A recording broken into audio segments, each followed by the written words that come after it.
Well, welcome to an episode of Rimshots with Sean right here on Eastlink Community. It's not even Community TV; it's Eastlink TV. After Friday Night Hockey, hope you enjoyed the game. I don't know who's playing because we didn't see it. I'm here with my new friend Josh Kelly, and this is going to be an interesting segment because we're Josh and I have worked together before, probably Yeah. about 4 months ago.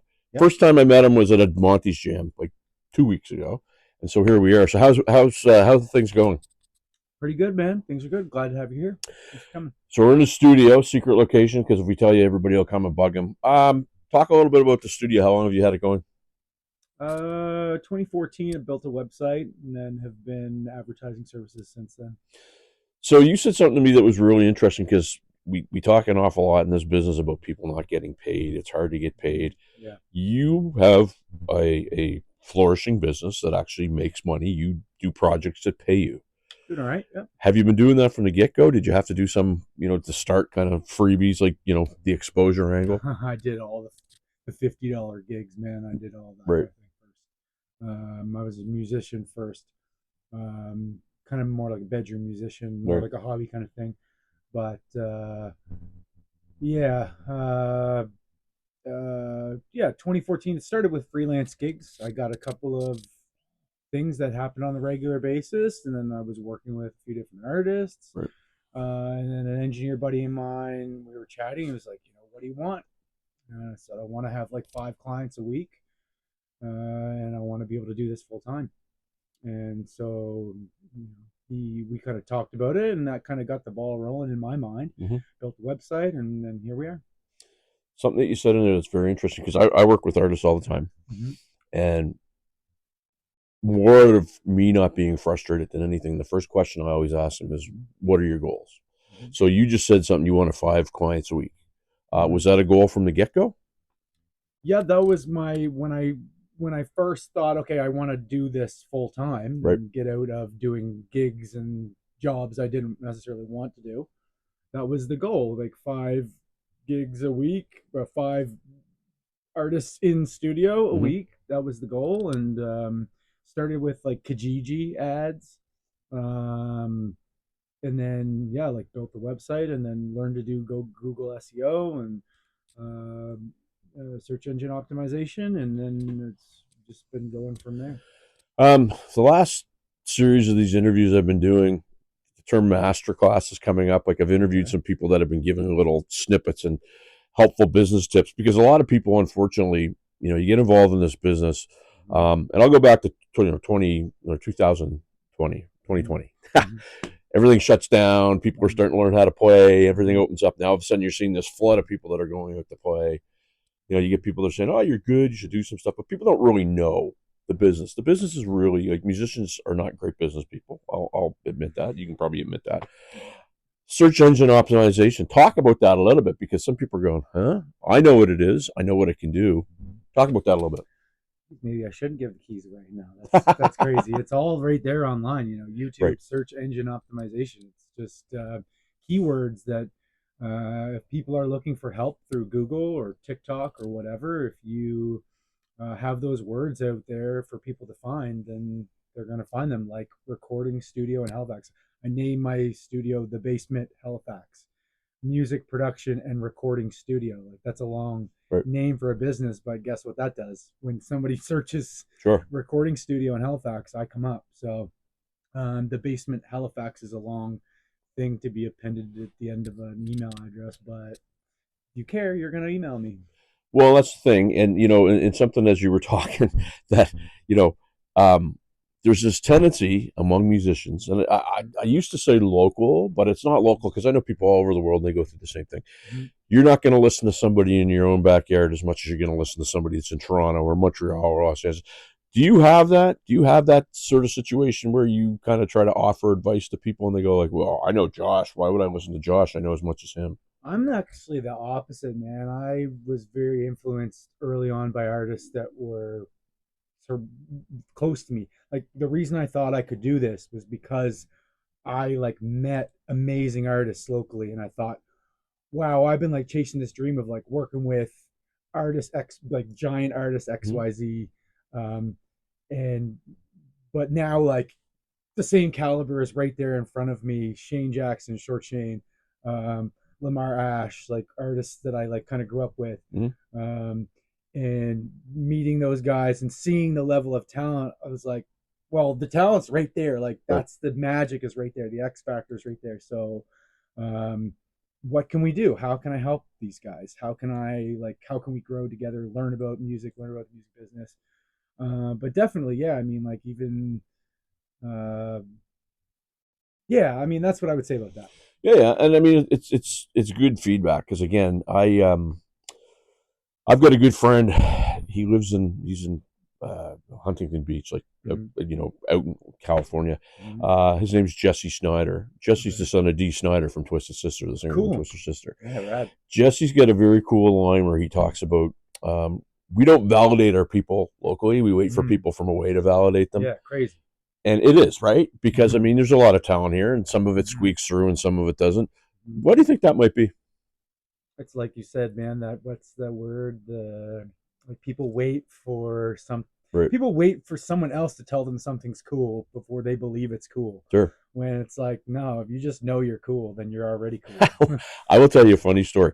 So we were playing Monty's because you've been at the jam, you've been on Mm-hmm. that stage. It's a Mm-hmm. hot stage. Mm-hmm. Played it the first time. I didn't have a fan. Mm-hmm. Sweat. It was crazy. So I started using a fan. Mm-hmm.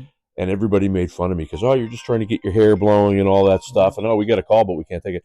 And about a year later, I start seeing other people start to use fans. Mm-hmm. Around the same time, I You started broke the using seal. these sticks that light up when you play. Yeah, yeah, cool. And they made fun of me, and then I start to see people use that too. So you're right. Yeah. Sometimes you just got to stick your neck out and get a couple of Mm-hmm. tomatoes thrown at you and whatever. Yeah. You're past that point now. Oh man, come on, no way, man. No? I'm still just a kid, man, trying like pretending like I can do music. You Aren't know, we I all? think I'll probably always be that way. Yeah. So I don't know. People latch on to what's cool. I still latch on to what's cool. Like if you say like you don't care what people think, I call BS. Yeah. I mean, for the most part, um, I think we just all just want to be cool, right? Fair enough. We're going to end on that note. We'll be back after this. Welcome back to Rimshots with Sean right here on Eastlink TV. Of course, after Friday Night Hockey. Here with Josh Kelly. We're at a studio. Basement studio. Yeah, the basement. The basement studio. I love it. Just before the break, we kind of were talking about hooking up with some people that you knew and that you admired. And Mm-hmm. so, what was the transition like for you to go from people that you were maybe, I don't want to say fanny, but kind of admired and looked up to working with them, maybe having to give them direction? Was it a tough transition? Figuring out how to help, figuring out like what is my role. I think that anybody in the music industry needs to also be an artist and to really take part. So I just worked on my own craft until I felt like confident enough to uh, share pieces of my craft to like complement other people's Sure. craft, and that was my way in, really. Um, it's really funny because the more you the more you go down into the business and you go down into the rat hole. We talked about validation and what have you, and there's sometimes where people will say something from away is very, very good before they'll say something here is very, very good. And it's a frustrating thing. However, it seems like people around here, and you would see that because you're working with more of them, they're starting to get more global. They're reaching out. They're going beyond the Nova Scotia, New Brunswick border, and etc. Who are some of the up and comers that you've been working with that you're going, yeah, you know what, they might have a shot at doing something here? Yeah, we just did a CD release party with Minnie Grimace. He is a country rap guy, and he puts a lot into his craft and his storytelling. You could think like Jelly Roll kind of a vibe. He's a really awesome dude. Just did CD release party on Friday night, passed, sold out. Awesome energy, awesome crowd. He's a really solid dude telling cool stories.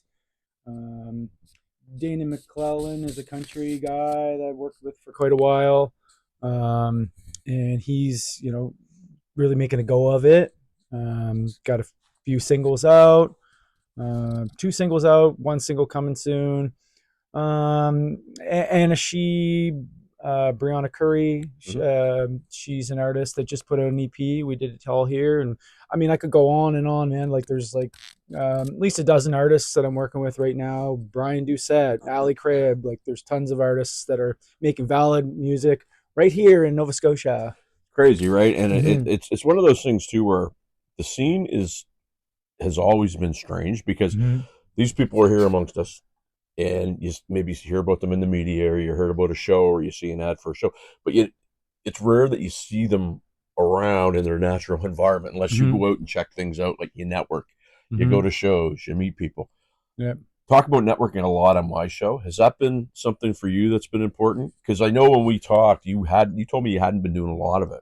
Yeah, I don't know how to network, man. All I know is how to be a fan, and I love music, and I care about people who want to create. So it's never been like a business strategy. I just find people that I resonate with what they're saying, and then I want to know more about them. Have you worked with an artist that came to you and they said, Josh, I want you to work on my music, and you listen to it Mm-hmm. and you don't actually enjoy it, and Oh, all the time. do you work with them? Yeah, I Yeah. do. Yeah. Okay. So that's an important thing. So what's your kind of, do you impart on them that you don't enjoy the music? No, I never discourage an artist in any way. I Okay. mean, maybe if you read, maybe there's some ways I could maybe hide it better Right. if I'm not into an artist's music. But I always praise and do my best to encourage and support and facilitate anyone who's trying to create. Well, that's fair. I mean, I know because everybody that knows me knows my my palate's very small. I mean, I Right. like what I like, Yeah. and Oh, same. right. And so for me, because I get in this barstools and band talk promotion thing, I've had to Mm-hmm. open my mind a little bit more. And Mm-hmm. some will argue it's not open as much as it should be. That being said, I'm trying. Right. Um, do you find those projects? Do they wind up like every other one that you do, and they're successful, and you've enjoyed it, and you've learned something? And you just go, "Oh my gosh, I'm glad it's over." I mean, we're not in like, I'm not in the money making business. Success to me is like, did you create a thing that you're proud of? That's a So great yeah. line. So That's a yeah. great line because there was a meme or a topic today. What does success look like to you? Because Mm-hmm. oftentimes people don't know, right? Mm-hmm. They think it's money. They think Mm-hmm. it's big cars and all. What Mm-hmm. success look like to you? Uh, I got this tattoo on my neck when I was 19, trying Yeah, to figure out what that meant to me. It's actually a line OJ's, yeah. a line from the OJ's that For the love of money. Mr. Trump took and Yeah, kind of yeah. ruined, but it's also a Bible verse. You can get into all that, but um, success for me just means creating, like I said, the same thing that I view as success for an artist that I'm working with. Did you create something that you're proud of, something you're going to look back on in 10, 20 years and be like, yeah, I'm proud of myself that I did that. That was something that I had to explore. And I did that, Right. you know? So, you're kind of getting back to live playing. Like when I saw you at Monty's there a couple of weeks ago, you were Mm-hmm. up singing. I didn't realize you sang as well as you Mm-hmm. did. Thanks, Is man. that something that you're maybe looking to get a little bit more into again? I practice like hours a day if I get the opportunity Right. to, to be an artist costs a lot of money.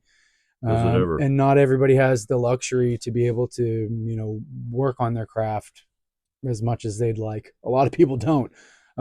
So certainly, yeah, of course, man. I would just be sitting here and singing and playing guitar and writing and making beats like all day if I could do that. But duty calls. I have to answer the emails. I have to help Sure. other artists. I have to pay my mortgage. Well, that's all part of the game because at the end of I interviewed Rich Redmond, who plays drums with Jason Aldean. I talked to him last week, Mm-hmm. and he was talking about drummers in the studio and how you Mm-hmm. basically have to go in and play very simple sometimes. And Yeah, his yeah. line was, "That's how drummers get mortgages, right?" Mm-hmm. Um, when you're working with people, and Mm-hmm. so when I worked with you, for example, Mm-hmm. it was a genre that I didn't really do that much of, which was country. Yeah. I did a smart thing. I got a guy who's a country drummer to kind of coach me a little bit, and that was fun. But Cool. um, Love that. well, and you have to, right? Mm-hmm. Because I always say I might not be the guy, but if I'm not the guy, I'll find you the guy. In that Mm-hmm. particular case, I was able to do it. Um, how do you, I guess, coach people up when you're in the studio? We got about 30 seconds. I mean, I'm a classically trained vocalist, so I spent my time at the Long McQuaid Lesson Center with Dan Grantham, an amazing vocal coach. I spent many years doing lessons, learning to be a vocal coach. So that's really I don't really tell anybody or offer much advice. unless they're having issues vocally. If you're having issues vocally, well, let's dissect it. We'll see what's happening, and we'll get you feeling confident about what you're doing. We're going to take one last break, pay some bills. He's going to pay his mortgage. I'm going to figure out how to get a plug for Apex because we see it right there. We're back after this. Well, welcome back to Rimshots with Sean here on Eastlink TV after Friday Night Hockey. Have to say that because it's their biggest show. You think I would be, but hey, it's Friday Night Hockey. So we were talking about coaching people up in the studio because one of the things, if you've been in the studio a lot, you know what like for example, hearing drum playbacks can be pretty crazy because you're thinking you're playing something and it sounds weird, or a vocalist will hear something and it sounds weird. When you're working with a new person, they hear the first playback and they're a little freaked out. Is a common thing. Oh yeah, people just putting on the headphones and hearing themselves in the microphone for the first time. A lot of the time is something to get used to. Well, because I find I'll go in and do drums sometimes, and there's a certain fill that I've set up, and I listen to it, and it's like doesn't sound anything like what I thought it was gonna. So I just I'll change it up, right? Yeah. You do live drums when you get guys in. Do you ever have to coach drummers on that type of thing? I don't do a lot of drumming recording here. It's mainly vocals. So, but it's the same kind of thing. Like a vocalist will have a part rehearsed and it feels great. And then when you hear it back, you realize you're maybe skimming over some things that you need to give a little more attention to. So we just, I do multiple takes and then pinpoint any inaccuracies or any places that could use improvement. And then we kind of just hone in on those areas and maybe isolate them. And analyze what's happening and then talk about, okay, what are you actually after? Sometimes the thing that I think is maybe not the thing for the artist, that's the thing. And if that's the case, then right on. And if not, we kind of work through, any issues maybe they're having vocally to get them to where they need to be. So that you get to sing auto-tune now, or literally, I saw this thing today before I was coming here. They had a goat that was going, bah. They put the goat's voice through auto-tune, and it sounded better than some singers here. I heard that song. Do you believe? Right. That's that one, right? Right, exactly. I'm just kidding. The goat. Sorry, rather. No, it's on point. But where you're working with vocalists, and you're a trained vocalist, if somebody's struggling, at what point do you try to coach them through it, and then at what point do you go, we can just use auto-tune to maybe fix that up and get it going? I heard somebody say once, if you can't do it in 5 takes, then you can't do the thing. So I let somebody usually have half a dozen takes because I'm really nice. Yeah. And then if somebody's still not doing a specific thing that I think I can sense that they're after, then like I said, I'll break it down and we'll dial in on that thing. And then most of the time it's just a lack of awareness of what's happening. Right. So we try to work together to create awareness in that part specifically, rather than, tearing the whole thing apart. It's just usually like a phrase or two here or there. Sure. So do that. If a singer still can't get there, then we jump to, I prefer Melodyne. I'm trying to make more natural sounding music. Sure. I'm not a big fan of the auto-tune sound. So, but it has its place as well. It does. And I'll pull back the drapes there in a second. But you mentioned 5 takes or whatever. The drum part for Stairway to Heaven. It was the 17th take that they took. I believe that. So cool story. Auto tune on instruments. So true story. You mentioned Damon's tune that I played on. I had one little flub. The rest of the take was clean. So I just got Potty to fix it in auto tune. True story. Sorry. Cool. But hey. There's no shame in using technology these days. We only met for the first time 2 weeks ago, and that song was recorded 4 or 5 months ago. So, so what do you got coming up on? What's on the go for you in the next bit? I mean, you obviously the word's out. People are coming to you.